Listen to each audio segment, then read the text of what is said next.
Welcome to Green Hill School, and welcome back to Green Hill School. Some of you have been here for a while, and welcome to Green Hill School for those of you who are here for the first time. My name is Peter Fioroy, and I am the honor of being the head of school here at Green Hills. And we have been hosting for 4 or 5 years now this series, this is Life in the Mind series, where else better than Ann Arbor, we invite local and also national figures in their fields to come talk to us in the community about things that matter. Usually accompanied by visiting scholars to the school, works with their students, talks with their kids, and our alums are here as well. And I should say hello to those alums who are listening via live stream on our internet. So hello, Griffin, those of you who are out there. Nice to have you with us. And I want to draw your attention to the theme for this year's Life in the Mind series is education. A little daunting for a head of school to have this over his head. This is one of those shots that you don't want. Education, and tonight you're here obviously because you are interested in what Steve Shepard has been doing and what he has to say in terms of national education elsewhere in the world. But on February 9th, we have the future of education, the thematic conceit of that evening. And we'll have, I'll be hosting, moderating a panel of people in education that will include Deborah Ball, Dean of the School of Education here at the University of Michigan, and Tom Watkins, who is the former state superintendent of the school. And we'll also have another 1 or 2 people joining us as well. So I hope you come to that February 9th.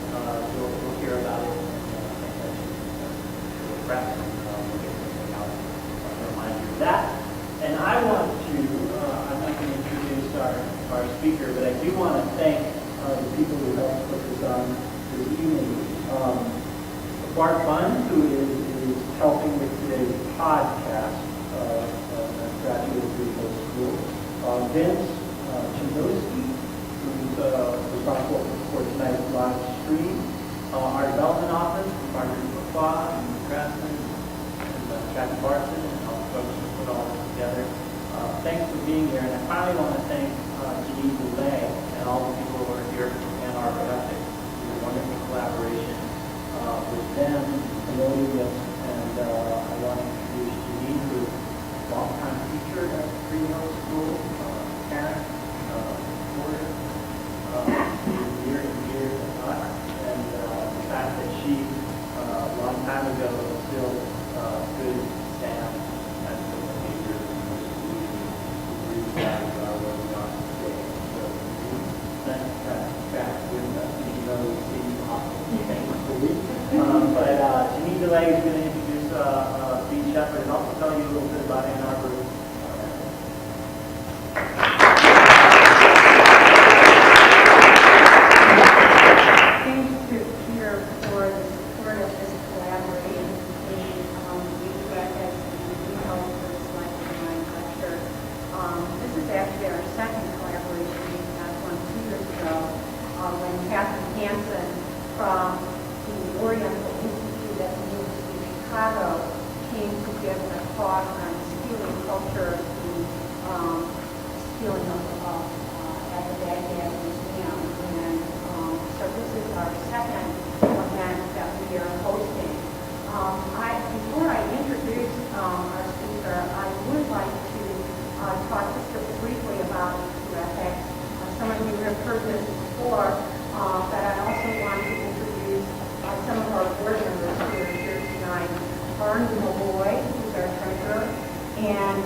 AQETIC is a 3-year-old nonpartisan,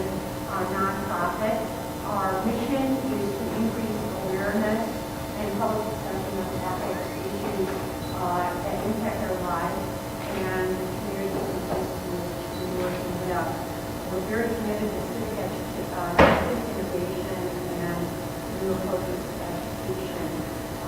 Among our website ventures, we have a very popular looking ethics podcast series. We have the Michigan Ethics Economy Initiative, and then the events that we sponsor. We have a new one called the Generational Leaders Program.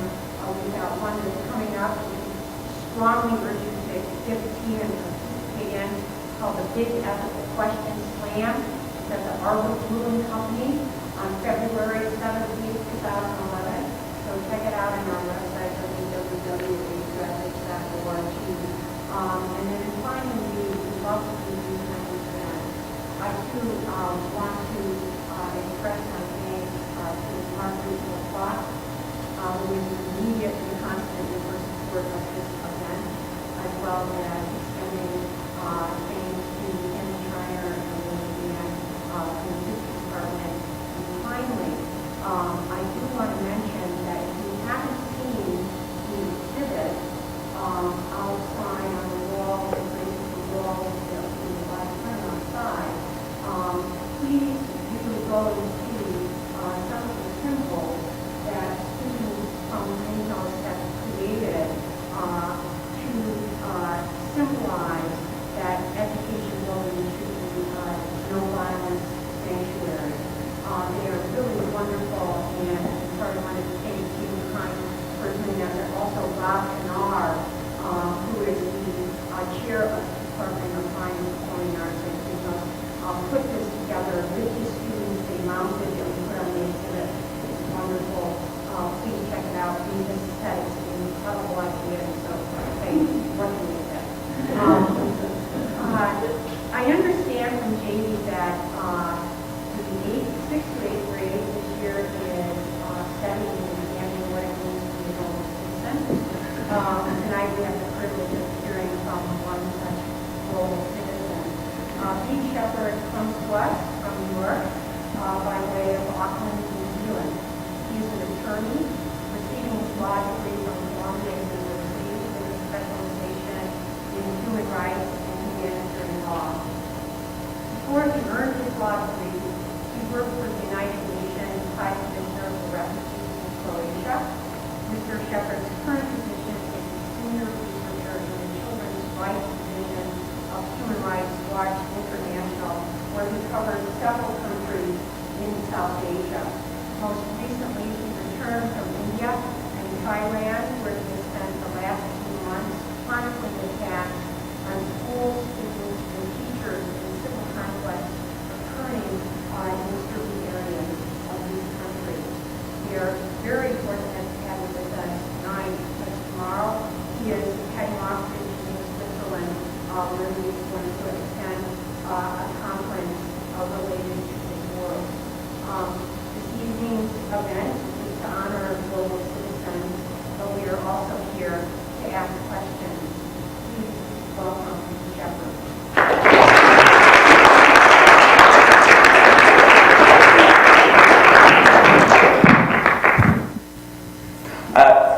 Thank you. I just want to begin by thanking Janine and ACO Ethics for inviting me here this evening, and also to Peter and the Greenhill School for hosting this event here. As Janine introduced me, my name is Bede Shepard, and I work for the international non-governmental organization Human Rights Watch. Human Rights Watch works around the world documenting through field investigations and first-hand accounts human rights situations in countries around the world. I'm based in our New York office, but we actually have offices in more than 20 cities around the world. And each year we publish reports and press releases documenting findings about the human rights situation in more than 90 countries around the world.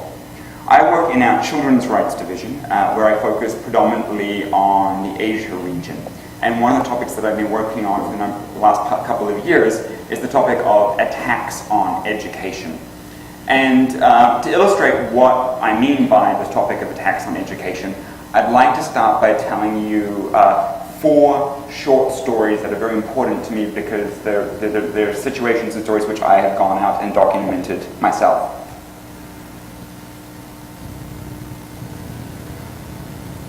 The footage that you can currently see up on screen, I took back in March of this year when I visited Banbango Elementary School in Pattani province of southern Thailand. This is the library of the elementary school, and as you can see, when I arrived at the school, there was a pile of books that was still smoldering in one corner of the library. 5 days earlier, 15 insurgents, these were Malay Muslim separatist insurgents, had broken into the school. They doused the classrooms with gasoline. They then set alight the library and used mattresses from the school's kindergartens to try and fuel the flames. The flames spread from the kindergarten through to the grade 4 classroom, and then from the library to the roof of the adjoining classroom as well. I spoke to teachers who worked at the school and I asked them how they felt in response to this attack, and they told me that they were terrified. They told me, but if they responded to these kinds of attacks and left the area, then there would be no one left to teach the children at these schools. In southern Thailand, there are Malay Muslim separatist fighters who have been attacking and burning schools, which they view as a symbol of a Buddhist Thai state oppression of their community. And according to research that Human Rights Watch has carried out, there have been at least 327 arson attacks on government schools in southern Thailand since January of 2004. This is Raymond Guran. His family, I met with both his mother and his father, called him Ambo, but his friends called him slightly more colourfully Rambo.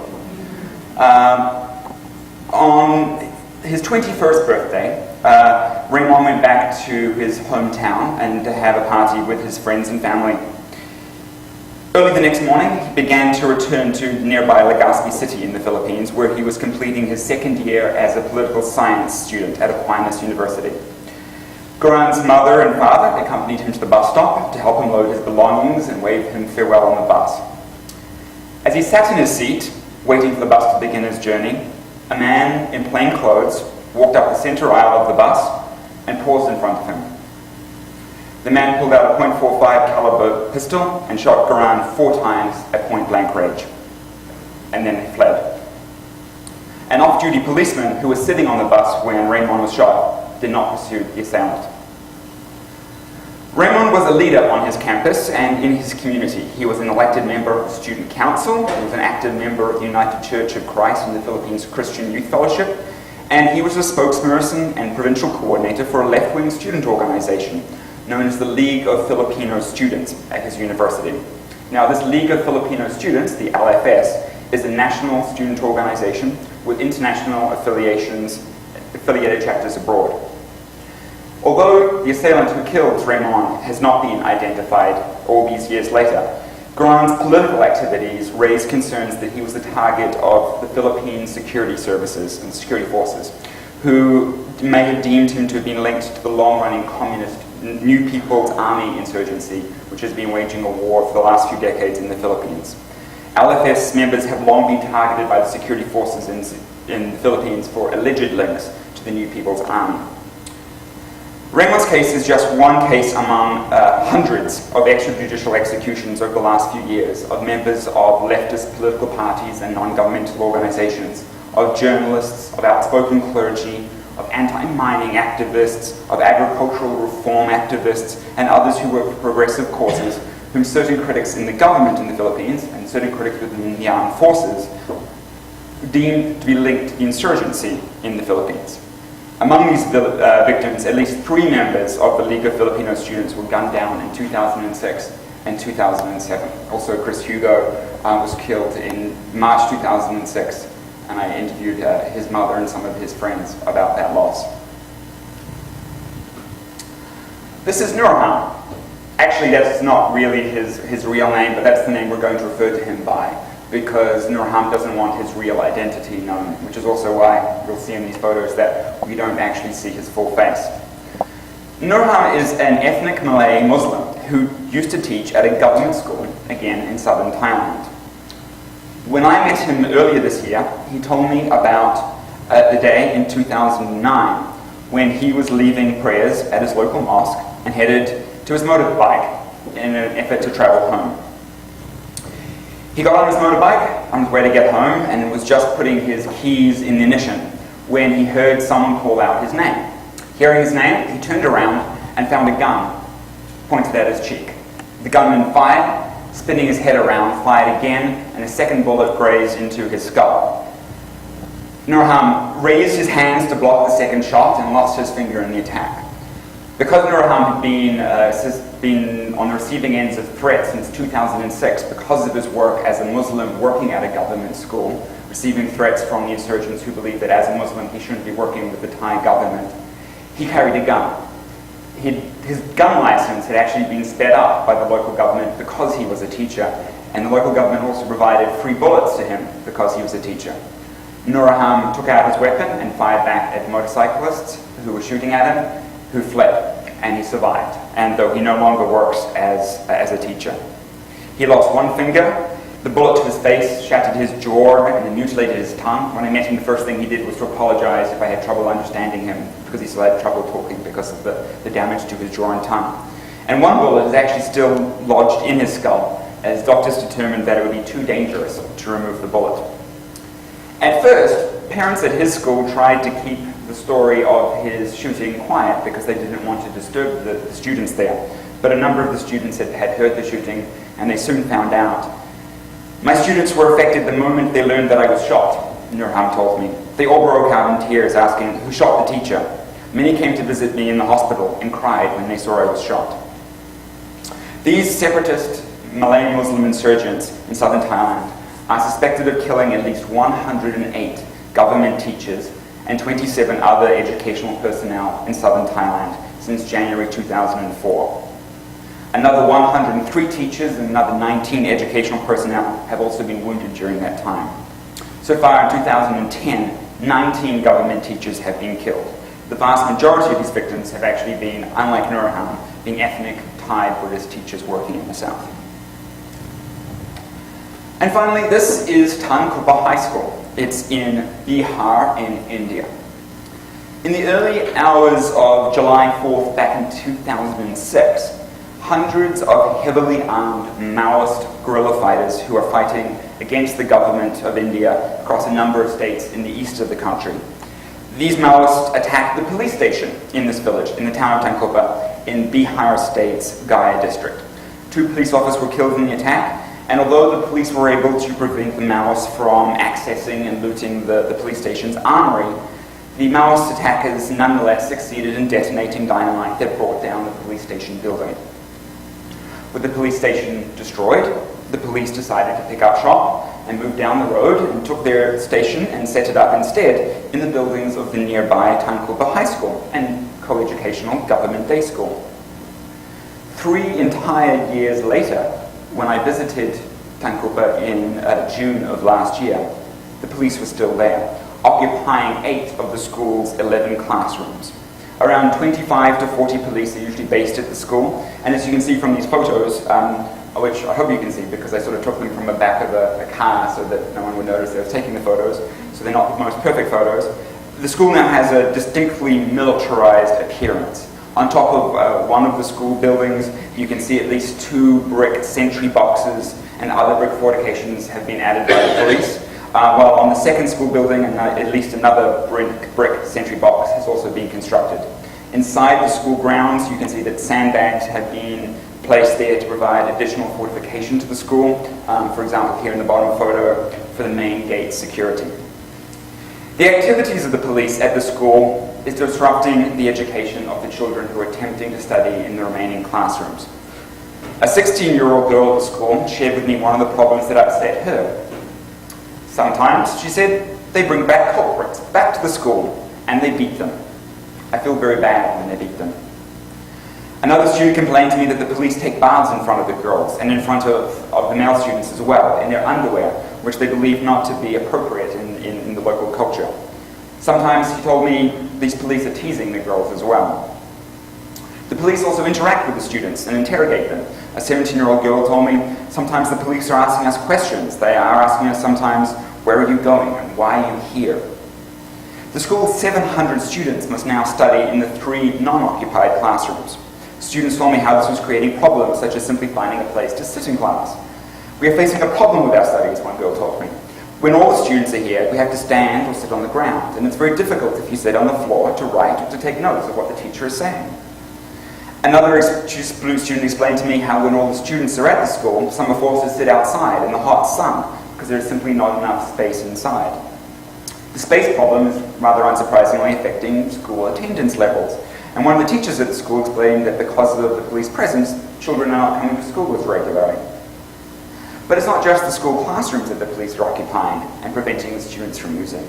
The police also keep the school's toilets exclusively for their own use, forcing children to go to the toilet in more public spaces, which can often cause anxiety and problems for some students, and in particular for girls. As one girl told me, I generally go to a nearby field to go to the toilet. I feel ashamed doing this. Perhaps the most long-lasting effect that this police occupation will have on many of the children at this school is that it will lead to the end of their educational careers. In what I consider to be a huge and tragic irony, the local state government in this part of India has already approved that this particular high school can become what is known as a +2 school, meaning that the school can expand to also teach students in grade 11 and 12, the final years of secondary education and a prerequisite for any kind of tertiary education or university studies. However, despite the money being available, despite the approval already being given, due to the space constraints caused by the police presence, these additional classes simply cannot actually begin. A grade 10 student told me how he wanted to continue his studies the next year at the school. But the next closest alternative school, offering grades 11 and 12, was based in the district headquarters of Gaya, which can take more than an hour to reach from Tankova by road. However, simply the costs associated with attending a further away school can be prohibitive for many students in these parts of rural India. And as this student explained, yes, if I had the money to go to Gaya and study, I would. But since I don't have the money, I won't be able to continue. So I hope that these 4 case examples have given you an illustration of the kinds of attacks on education that Human Rights Watch is interested in documenting, whether it be attacks on schools physically, whether it be attacks on teachers or on students. Sorry, I don't know why I did that. Or also on teachers and students. Of the approximately 115 million children of primary school age who are not attending school around the world, an estimated 43 million of them live in conflict-affected countries. In many of these countries, tactics of the conflict have included targeted killings of students, targeted killings of teachers, and the bombings and burnings of schools. According to UNESCO, which is the United Nations Education Organization, the number of attacks on schools, students, and teachers, both in and out of situations of armed conflict, has been on the rise. According to a study put out by UNESCO called Education Under Attack in early 2010, attacks occurred in at least 31 countries over the past 3 years. I've got the full list of the countries where these kind of attacks have been documented, but to give you some further examples, attacks by the Taliban and by the Hezb Islami and other insurgent forces in Afghanistan against schools, students, and staff nearly tripled between 2007 and 2008. There were 670 such attacks in 2008. Schools have been rocketed, set on fire, and bombed. Teachers have been killed. Again, according to UNESCO, during 2006 to 2009, armed opposition groups in Colombia attacked at least 6 educational facilities, including a university, whereas between 2006 and 2008, 90 teachers were assassinated, mainly by state or state-backed forces, and generally it seems due to the teachers' participation in unions which are vocal against the state. In Darfur, in Sudan, both government forces who are allied with the Janjaweed militias and rebel forces have attacked and looted numerous schools. So why is it that these attacks are actually occurring? Attacks on school buildings and teachers and students occurs for a variety of motives, depending on the situation, depending on the country, and depending on the conflict. But here are some of the reasons, and it's very interesting. I had a conversation with some of the school students at Green Hills today to discuss this topic, and they were able to guess all these reasons before we even revealed the answers. So sometimes, as we talked about in southern Thailand, schools are being attacked because they're seen as a symbol of the government. Often in the rural areas where these kind of conflicts are going on, a school building might be the only government building for miles around, So sometimes they're seen as being a symbol of the government and one that can actually be reached. Moreover, they're often soft targets. There's usually no protection to a school building, so it's very easy to go and blow it up. Sometimes they're not just a symbol of the government, but they're also seen as being a symbol of an enemy culture or trying to oppress the local culture. Sometimes armed groups are trying to oppose all forms of education in an area, or sometimes they might be opposing the kind of education, or they might be opposing access to education for girls. Sometimes it's because not just the education that's going on in school, it's because of the other uses that a school is put to. For example, around the world, much the same as the United States, schools are often used as polling places, or, as the examples we saw earlier today, being used as stations by the military police, or local groups think that they might be used by the military or police ahead of time. But we should also remember that sometimes schools are attacked for non-ideological reasons. They can be attacked for reasons of personal animosity by the attacker, or they can be attacked because of criminal reasons. I discussed that there have been all these attacks, arson attacks on schools in southern Thailand. But it's quite likely that not every single one of those attacks was motivated by the armed insurgents, because we looked at one case where it turned out after investigation, the school had been burned down by a local soldier who it turned out had been paid by a local village official because he thought that the income of the compensation money to replace the school would be beneficial to him. So sometimes there can be issues of corruption and criminal greed that also cause these kinds of attacks. The initial impact of these kinds of attacks is, of course, the tragic loss of life by students and teachers and the destruction of property. But in addition to these kinds of tragic loss of life and property, such attacks also lead to dramatic decreases in school attendance rates, leaving millions of children around the world without an education. Attacks have a direct effect on education when schools and materials are destroyed and schools are shut down, or when teachers and students are too afraid to attend. If government or other agencies fail to rebuild the school, this of course compounds the impact of the initial attack. For example, in India, none of the attacked schools that I visited in 2009 had yet received any government assistance to repair or rebuild, despite the fact that the attacks on the schools had occurred between 2 and 6 months prior to my visit. In fact, just 2 weeks ago, I was back in India and I visited a school that had been attacked 18 months ago, completely flattened by a Maoist attack. And still there was no government assistance to rebuild the school. And I spoke with the local government, with the local education committee in the village, who told me that they had repeatedly asked the government for assistance to rebuild the school. But attacks can also have a ripple effect on surrounding schools. For example, we found districts in both Afghanistan and Thailand where one attack would shut down the school in surrounding areas. As an example, just over a month ago, 2 teachers in southern Thailand were assassinated on their way to the market for the weekend. And in response to the killing of those 2 teachers, more than 300 local schools were shut down for a number of days. Attacks can also affect the overall calculation that parents and students make, weighing the risks and costs against the benefit of attending school for their children. In conflict areas, in fragile areas, in very poor areas, quality of education may already be weak, and these costs that can be added by these kinds of attacks or threats or fear are frequently weighed in comparison to the option of children dropping out of school or perhaps beginning work. Girls are especially hard hit. They may be the first to be pulled out, particularly if girls are targeted in the attack. Example I gave earlier about the occupied schools in India where the toilets are being occupied. Research around the world shows that the presence of accessible toilets actually plays an incredibly important role in keeping teenage girls in school for longer. But all these factors related to girls, I think, generally depends on the country context. Attacks and general insecurity can also prevent NGOs and the government from reaching areas, both to respond and to establish new schools. Back in 2005, an employee of an Afghan education NGO explained to a colleague of mine why he didn't want to expand his educational programming into Helmand province. He said, because we will have to hire staff 2 times. We will send staff and they will be killed. This is not a joke. We cannot take charge of working there. This is the main place where the Taliban operates.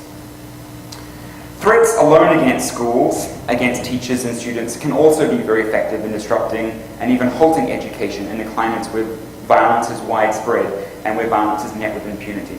So even if a school isn't attacked, or even if a teacher isn't killed, the threat of such attacks can be sufficient to close down activities and to stop the education of children. This is an example of what is known as a night letter from Afghanistan, so-called because it's a threat against a school teacher or parent that gets delivered or just appears out of nowhere during the night.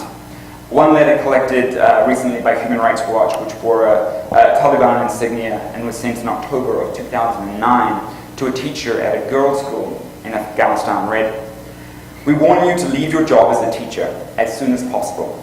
Otherwise, we will cut the heads off your children and we shall set fire to your daughters." So it's important to keep in mind that far more than schools and their students are affected, and that just though they're not just affected by these direct attacks on them, therefore counting the numbers of attacked schools or the number of attacked teachers is likely to underestimate the impact of these kinds of attacks on schools. And there's also the issue which I've highlighted of the use of schools for military occupations.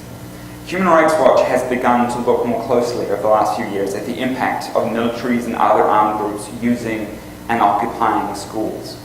Although you might imagine that this practice would be confined to a few hours or days in the heat of battle, we're finding places where in fact it goes on for weeks, months, or even, as in this case here from India, many years. The reality is, schools are often very attractive places if you're the military or an armed group. They have good, solid walls that can protect you from attack. They might be the best government structure around in a rural, remote area. They might have access to latrines that have already been built. They might already have access to water. They might already have access to electricity and kitchens, which are a great asset for military forces, police forces, and armed groups. But the impact, as documented by Human Rights Watch, of these long-term occupations is the disruption of children's educations. It forms a barrier to children's ability to access education in its own right, and it can also provoke the possibility of future attack by armed groups who see these as targets for attack. When security forces take over the functioning of schools, they're denying children's access to education. For example, in India and Thailand, police or military have moved into school grounds or taken over parts of school buildings while the schools continue to operate. So this has left, as we mentioned earlier, students studying in overcrowded classrooms, but it's also meant problems of harassment of children, particularly of girls. For example, I went to one school in southern Thailand where students complained that they were tired of the soldiers constantly asking them for their older sister's telephone numbers. Worse, it may put students who attend these schools at risk. Now, attacks not only have a terrible impact, they're also illegal under international law, and frequently under domestic law. Now, I know whenever you start talking about law, 90% of people in the room begin to glaze over their eyes, and that's usually the lawyers in the room. So I want to explain why we think it's really important to highlight the legal protections that are out there, because we think that there is more room for strengthening the legal protections that do exist. Firstly, attacks on schools, teachers, and students are frequently prohibited under domestic law around the world as common law crimes like arson or murder.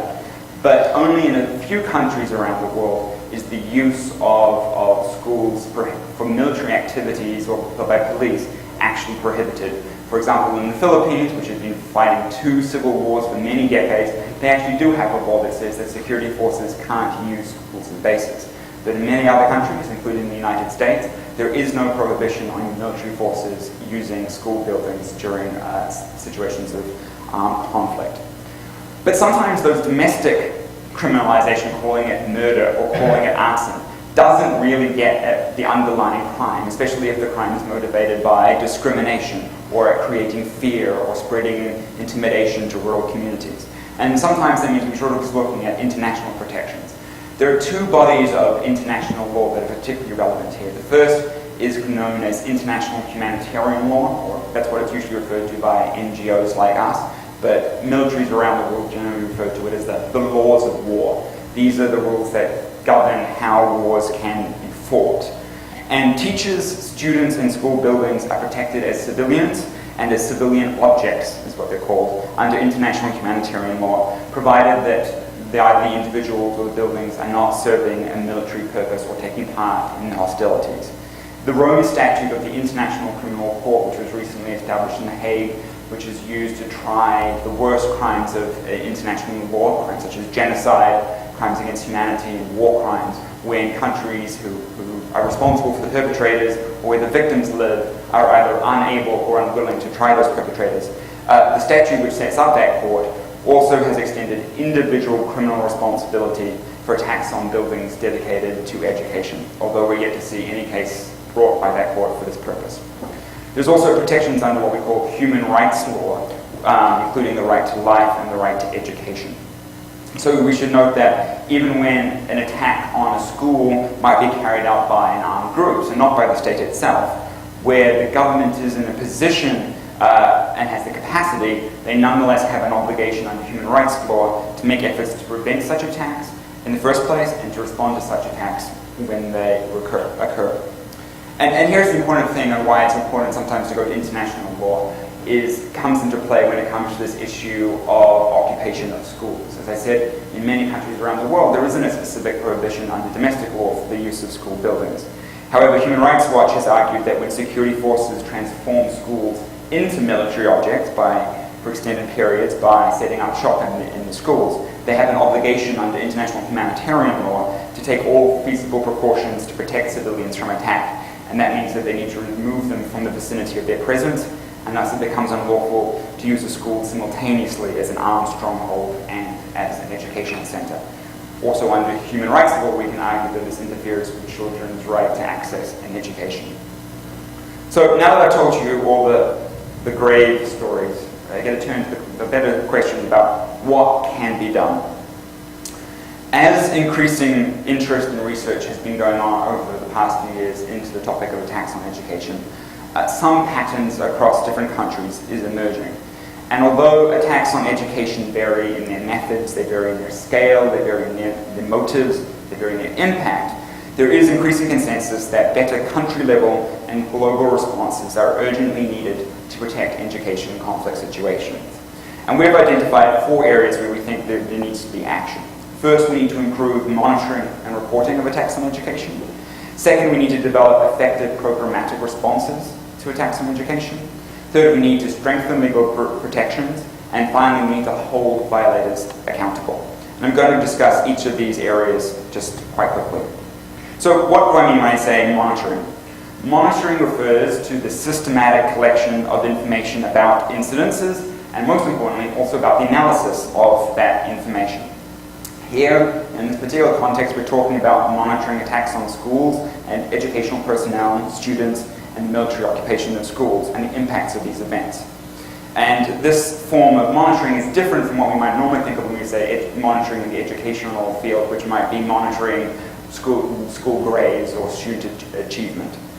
Reporting or disseminating information includes getting this kind of information to people who have the capacity to respond, or those people who need to know. This might seem a very obvious thing to do, to monitor whether schools in your country are being under attack. But strangely, it's far too often not even done. I met, for example, with the head of the education department in Jharkhand state in June or July of last year, and I was discussing the findings of my research in the field about all these schools that have been attacked by Maoists. And I asked her, from your own work, how many schools in your state, Madam Secretary, have been attacked by the Maoists? And she told me she didn't know. She said, I keep reading about these attacks in the newspapers, but none of my people ever telephone me and report these incidents to me. I suggested that perhaps when she read incidents in the newspapers of schools being attacked, maybe it might be her responsibility to pick up the telephone and call her principals and call her people.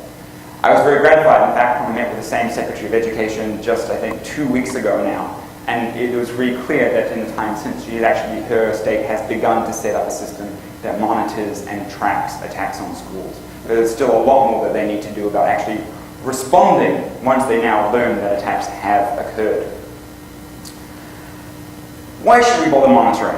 Well, amongst other things, Human Rights Watch thinks that actually access to education is a very good indicator for what security is like. So if we're in a country such as Afghanistan, not looking just at situations where the violence has gone down, not just looking at where the number of attacks on security forces have gone down, we should also be looking at indicators of security such as whether girls are returning to school. This is because it's a really good indicator of whether ordinary people feel safe enough to carry out their daily lives. Having a well-designed and effective monitoring system is also crucial for developing early warning systems and other measures which could be used to prevent or mitigate attacks on schools. It's also important, as I said, for implementing the rapid response capacity to minimize the impact. If you don't know the school's been attacked, you can't go and rebuild it. And it's also important for holding the individuals who commit these kind of attacks responsible and accountable. But although I was hopefully not too flippant when I suggested to the Secretary of Education in Jharkhand State that when she hears reports in the newspapers, she should pick up the phone and try and find out what happened to her schools, I don't want to underplay the fact that monitoring is indeed a very complex activity, particularly in environments that are affected by conflict, which do not make monitoring particularly easy, despite how critical it is. We also think it's important to improve the programmatic response. This can really happen in a number of areas. Firstly, of course, prevention. We want to prevent these kind of attacks on schools, teachers, and students from occurring. And there have been a number of studies that have been coming out over the last year, actually a lot coming out of the situation in Afghanistan, which are giving us some ideas about certain techniques that can be useful in preventing attacks from happening. So we discussed that schools are often soft targets, there's no one usually protecting them, but nonetheless there are decisions that can be made to make schools safer and better protected from attacks. For example, in some cases, having, in situations of real insecurity, having home-based schools where students from the community come into someone's private home, or community-based safe space rather than a school building. Sometimes you can make very good choices about where you locate the school that can improve its protection possibilities. Sometimes when you're starting a new school, you might want to enlist the support of local religious leaders to give their non-religious blessing, their sign-off on the presence of schools in any particular community. And then generally, the one thing that we find that's particularly effective in preventing attacks on schools and on school communities is trying to get as much community ownership over the school. Because if you're an armed group, it makes sense that you want to get support from the local population. If the local population is saying quite clearly, we want the school, we value having our children educated, making that message clear is going to be, can be a deterrent to attacks on those schools. We also need to improve our programmatic responses to develop early warning systems. I showed you that letter from Afghanistan, the night letter, which was a threat. And we need to have monitoring of such threats, which can sometimes be indicators that an attack is going to occur on a teacher, for example. Or there might be times of the year, for example, around in Thailand, around the beginning of the school term or the end of the school term, and it seems that attacks are more likely to occur on schools. Or because of the issue of attacks on schools because they're used as polling stations, it seems natural that there are going to be a spike in attacks on schools during election times. So we need to develop how we have early warning systems to know when these kinds of attacks are more likely to occur. And finally, we need to improve our programmatic rapid response, which means that we take efforts to immediately mitigate the effects of an attack, which might be improving the school infrastructure, providing new school materials, providing new trainings to teachers when we need to have a new influx of teachers to an area because older teachers have fled out of fear, so that we can preserve children's access to education. And I'm referring here to a very small but growing body of literature on strategies that can be used to protect education, but much more research is needed from many more contexts around the world to really guide us in this effort.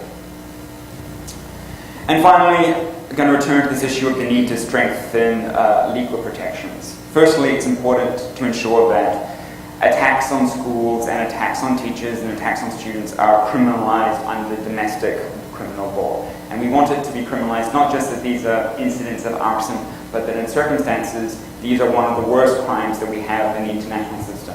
Often, these kind of crimes can be war crimes. They should be labeled as such because that adds extra stigma to these kind of attacks, and they should be punished as such. Secondly, we think that there should be an examination of the practices by other countries which do find it possible to criminalize or prohibit the use of schools for military activities, for setting up of police bases or military bases. I think the fact that the Philippines is able to carry on 2 civil conflicts for a number of decades without using schools in general, there are actually exceptions to it, their practice of obeying with their own regulations on that issue. But if they believe that they can regulate against the need to use these kinds of practices of using schools for bases, then I think that other countries, particularly with more developed logistics, with larger armies, can also find a way to get around this issue. And then once we actually have these laws, the next step is to ensure that there is accountability for attacks. And what I mean by accountability is not necessarily just in the criminal sense of someone going to jail as a result of this kind of attack, but there needs to be some attempt to shift the burden and harm that the students or the teacher or the school is feeling as a result of the attack back onto the perpetrator. And we do this sometimes because the students and the teachers and the community wants to see that there are consequences for these kind of attacks. And we also do it in the hope that showing that if you do these kind of attacks, there will be a consequence that could in fact deter individuals from carrying out these kind of tactics going forward. And it's one of the big holes that we're seeing when it comes to attacks on education. It's very rare that we see anyone being convicted for an attack on a school or an attack on a teacher, even in countries where the government is opposed to these kind of attacks and wants to bring people to justice. And that means we need to be pressing for accountability at the country level, which means there have to be really reliable investigations and prosecutions. But a lot of these attacks are occurring in countries, we have to realize, where the justice system is weak, where there isn't a lot of adherence all the time to the rule of law. And that means we do need to continue our work strengthening justice systems and improving access to judiciaries and better prosecutions, better technology for prosecutions around the world. And then internationally, when there is an absence of prosecutions and accountability at domestic level, we should also be pushing for that kind of attention to these issues. I mentioned that the International Criminal Court has explicit jurisdiction to prosecute and punish those who intentionally target schools during international or non-international armed conflict. And I think that a number of conflicts that they're looking at right now, considering possible prosecutions, including Afghanistan, could be incidents where they could find individuals who have been carrying out these kind of attacks, and where these kind of attacks are an important part of the experience that victims living in these countries feel about the way that the war is being fought around them.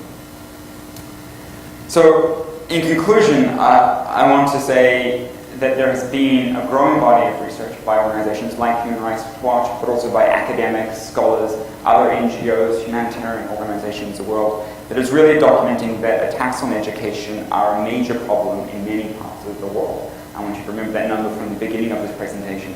31 countries around the world have had some kind of attack on a school or a teacher or a student in the past 3 years. And the abuse is not just limited to school buildings, but it does include people who work at schools, including janitors and principals and bus drivers who take children to school, and students who attend these schools as well. Third, I'm very passionate about highlighting this issue of the use of schools by militaries and other armed groups, which often when I meet with military, when I meet with governments, they tell me, we're being very careful. In that case in India, they said, we only took over one of the buildings or 1.5 of the buildings. They can still have classes in the rest of the school. So what are you saying that we're disrupting education? But I think it's important for us to show that there really are long-lasting harm to children's access to education by this kind of use of school facilities. And finally, there really is a growing consensus that there more needs to be done to protect education, both at the country level and at the global level by international organizations, by the United Nations, including this improved monitoring and reporting, enhanced programmatic responses, strengthening the legal protections against attacks, and pressing for accountability for violators where these kind of attacks occur. Thank you so much, and I'm hoping that I haven't answered all your questions so far, so that we can have a little bit of a question and answer session as well. If people have questions either about the topics that I'm discussing, the situations that I visited in Asia where these kind of attacks are occurring, or on work that Human Rights Watch does globally on these kinds of issues.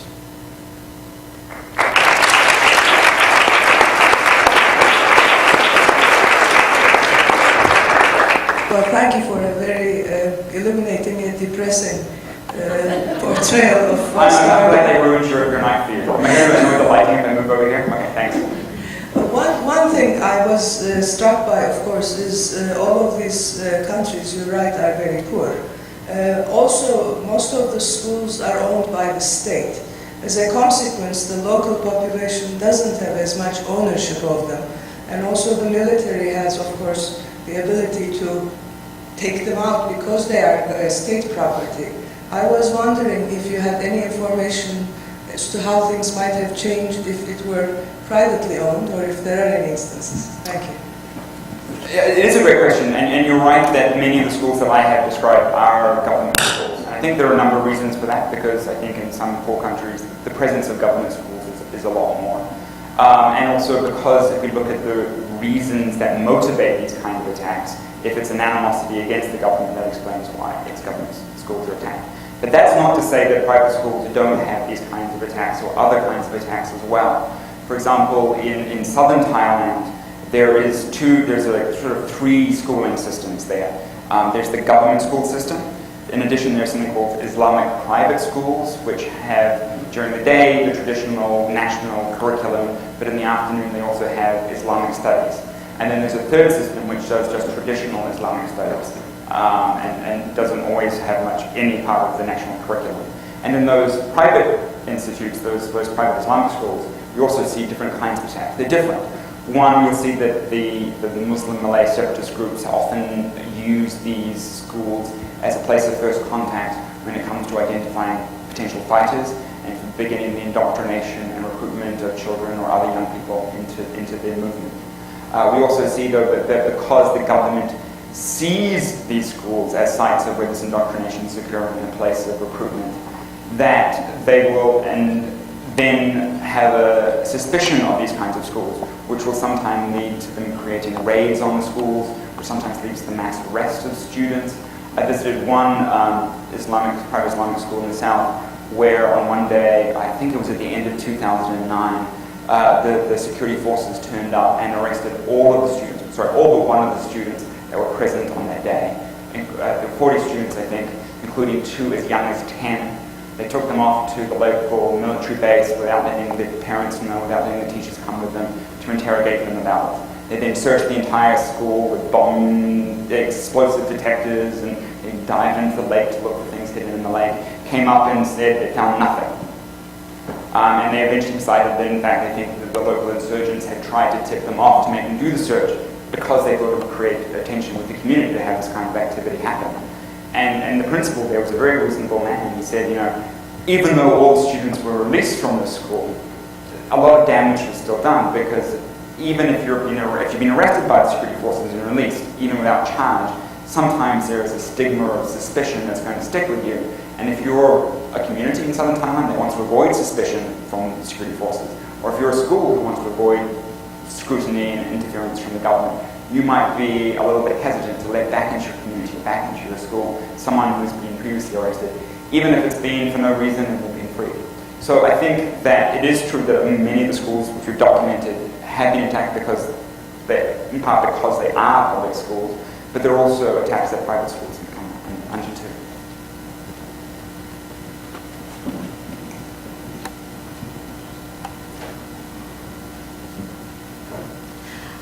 When you discussed the program responses, you discussed local ownership of, I assume, the education of their children.